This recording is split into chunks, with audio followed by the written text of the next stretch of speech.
Assalamualaikum warahmatullahi wabarakatuh. Waalaikumsalam warahmatullahi wabarakatuh. Innal hamdalillah usalli wa usallimu ala Rasulillah Sayyidina wa maulana Muhammad ibn Abdillah wa ala alihi wa sahbihi wa mawalah. Asyhadu an la ilaha illallah wahdahu la syarikalah wa asyhadu anna sayyidana wa nabiyyana Muhammadan abduhu wa rasuluh. Ayyuhal hadirun ittaqullaha haqqa tuqatih wa la tamutunna illa wa antum muslimun. A'udzu billahi minasy syaithanir rajim. Innama yakhshallaha min ibadihil ulama. Ila hadratin Nabil Mustafa Muhammadir Rasulillah sallallahu alaihi wasallam wa ala alihi wa sahbihi wa azwajihi wa dzurriyyatihi wa ahli baitihi. Syaulillahi lahumul Fatihah.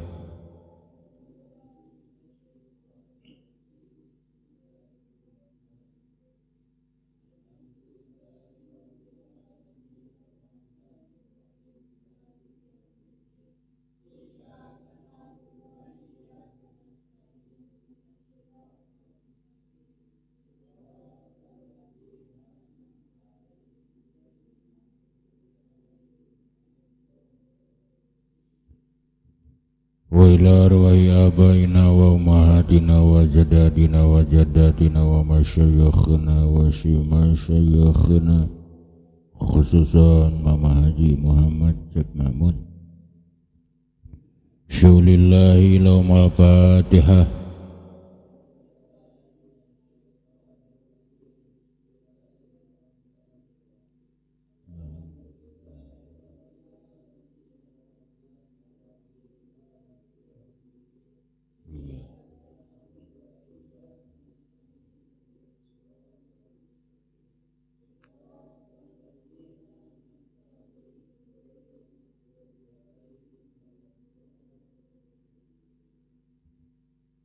Wa ila mu'allifi hadal kitab ila hadrati Syekh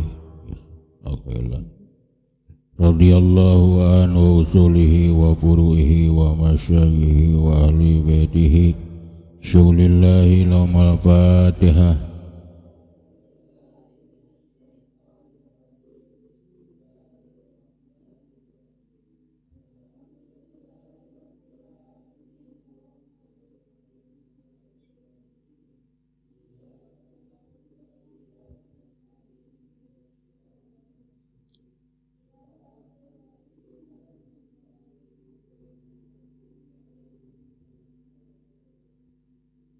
Allahumma salli ala Sayyidina Muhammad. Allahumma salli wa sallim radhiyallahu ta'ala an kulli sadatina ashabi Rasulillahi ajmain. Amin. Alhamdulillahi rabbil alamin. Hamdan syakirin hamdan naimin, hamdan yuwafi ni'amahu wa yukafi mazidah. Ya Rabbana walakal hamdu kama yanbaghi li jalali wajhikal karim wa azimi sultanikal qadim.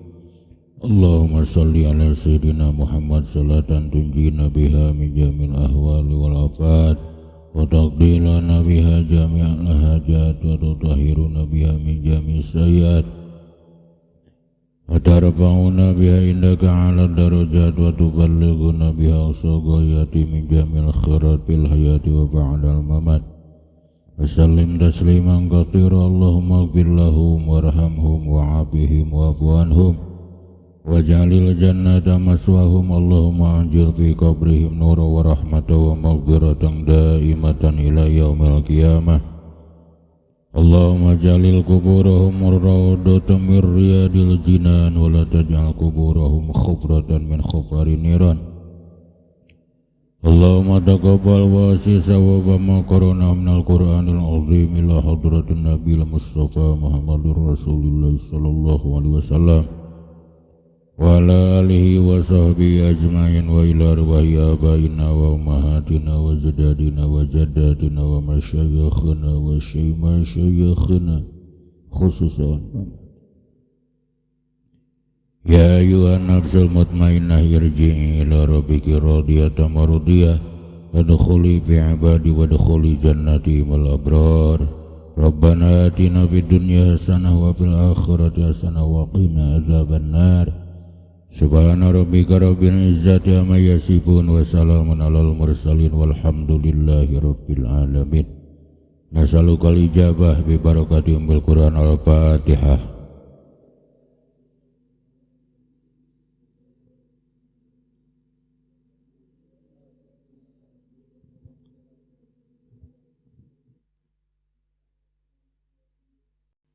Bismillahirrahmanirrahim.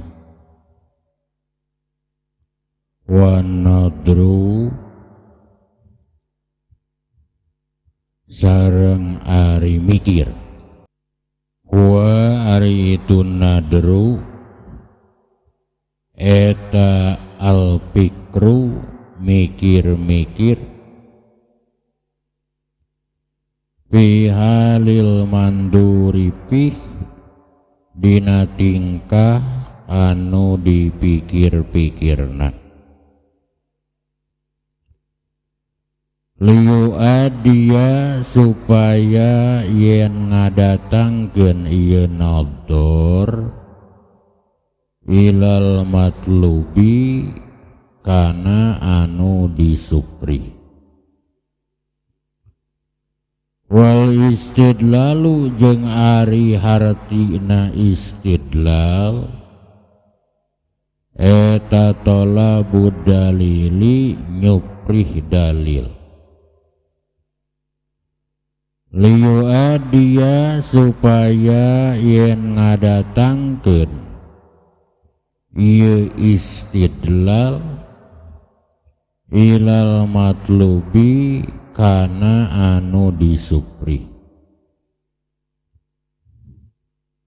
pamuadan nadri mangka ari anu dihasilkeun ku nador wal istidlali jeung ku istidlal eta wahidun hiji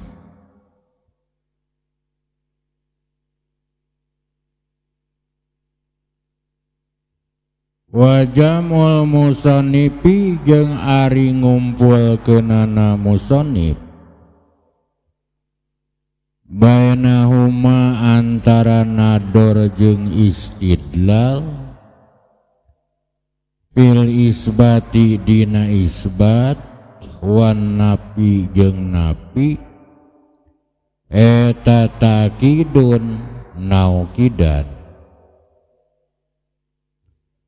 wa dalilu jeung ari ngaran dalil huwa ari dalil eta al mursidu anu nuduhkeun ilal matlubi kanu disuprih lianahu karana sanyanyana dalil eta alamatun jadi ciri alaihi kana itu matlub sabadana urang uninga kana anu disebut jahal bodoh aya bodoh murakkab aya bodoh basit sabadana urang uninga kana masalah ilmu aya ilmu daruri aya ilmu muktasab atawa ilmu nagori maka salajengna ajengan musannif tandang bade naripan karena ilmu muktasab nyaeta ilmu anu ngabutuhkeun kana nador, ilmu anu nuduhkeun kana istidlal. Bahasa pondokna ari nador hartina mikir, ari istidlal hartina nyupri dalil. Naon ari nador, naon ari istidlal, maka ngajawab musannif, wa nadru huwal fikru fi halil manduripi liyu'addiya ilal matlub wal istidlalu talabud dalil liyu'addiya ilal matlubi. Nador ialah berpikir mengenai sesuatu yang dipikirkan agar sampai pada sesuatu yang dicari. Istidlal ialah pencarian dalil agar sampai pada sesuatu yang dicari, sehingga tujuan nador dan istidlal adalah sama. Pengarang mengumpulkan keduanya dalam kalam isbat dan kalam nafi, bertujuan untuk mengukuhkan. Dalil ialah sesuatu yang menunjukkan pada perkara yang dicari, karena dalil merupakan tanda dari adanya perkara yang dicari. Ari anu disebut nador nyaeta mikir-mikir dina tingkahna mandurpih. Sapertos urang mikir-mikir dina anyarna alam, nganyahokeun kecap al-alamu hadisun. Jeung ari anu dimaksud ku mikir-mikir nyaeta ngarobahkeun nanahate dina tingkahna perkara anu sok kapanggihna ku akal. Nyaeta sapertos urang mikir-mikir dina anyarna alam, ta eta kapanggihna ku akal. Da anu katempo mah alamna lain anyarna. Ta eta mikir-mikir nador teh jeung ngarobahkeun hate tina kaayaan alam mutagoyir, terus urang ngarti ku ayana mutagoyir jadi hadisun. Nu kitu sok disebut nador. Sareng ari tujuanana eta nador nyaeta pikeun ngahasilkeun kana matlub anu disupri. Upama dina contoh anu tadi nyaeta tetepna hadisna alam, tegasna mimiti urang narima alam, maka sabadana mikir-mikir hasil keyakinan yen alam teh anyar tah anyarna alam eta disebut matlub. Sementara ari anu disebut istidlal nyaeta nyuprih dalil, neangan dalil,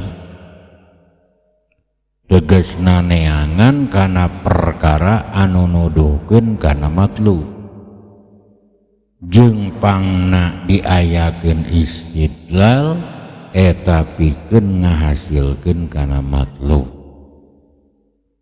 Seperti hayang nyaho kalawan yakin kana tetep anyarna alam, terus nyieun dalil nyaeta anu sok disebut hujjah.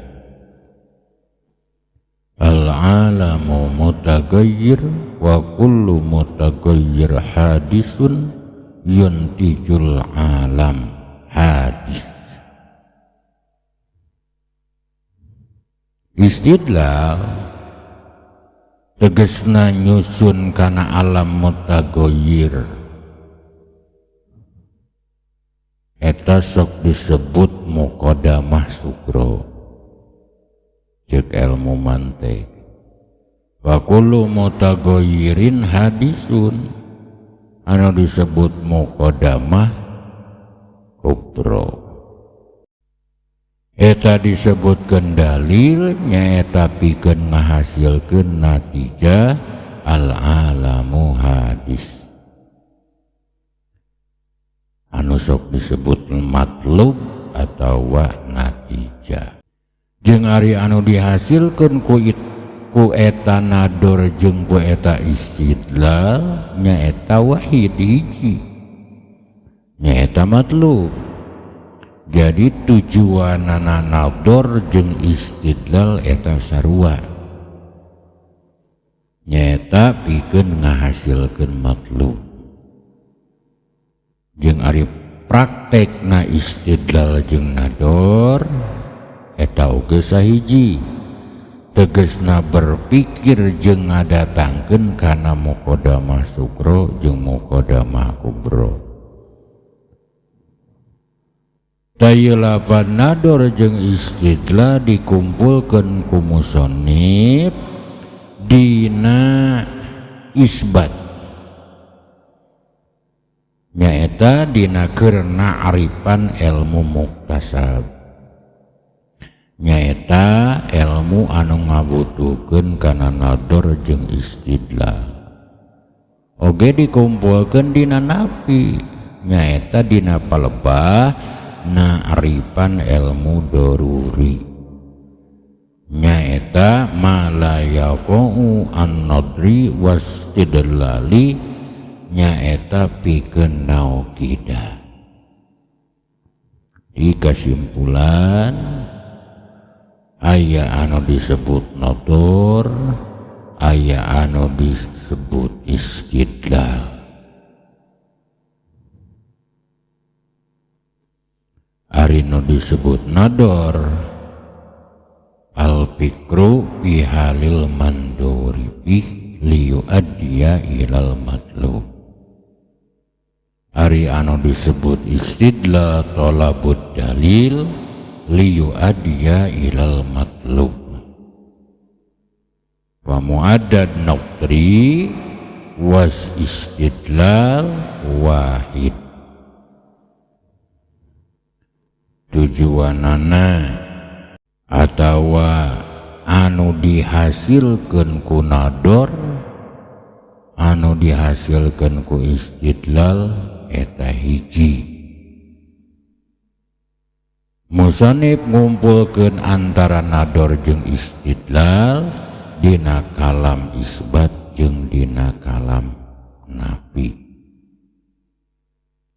Wa dalilu wal mursidu ilal matlub li'annahu alamah.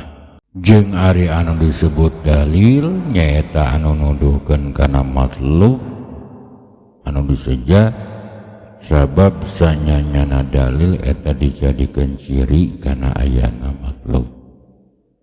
Pengajian urang dina ieu kesempatan cekap sakitu, mudah-mudahan aya mangpaatna. anaroras nati Allah ya Rasul di para guru di para kiai nalepat nanti nakakariruan pribados we mugi-mugi kenging pangampura Allah Rabbul Alamin. Rabbana atina fid dunya hasanah wa fil akhirati hasanah wa qina adzabannar. Wassalamualaikum warahmatullahi wabarakatuh.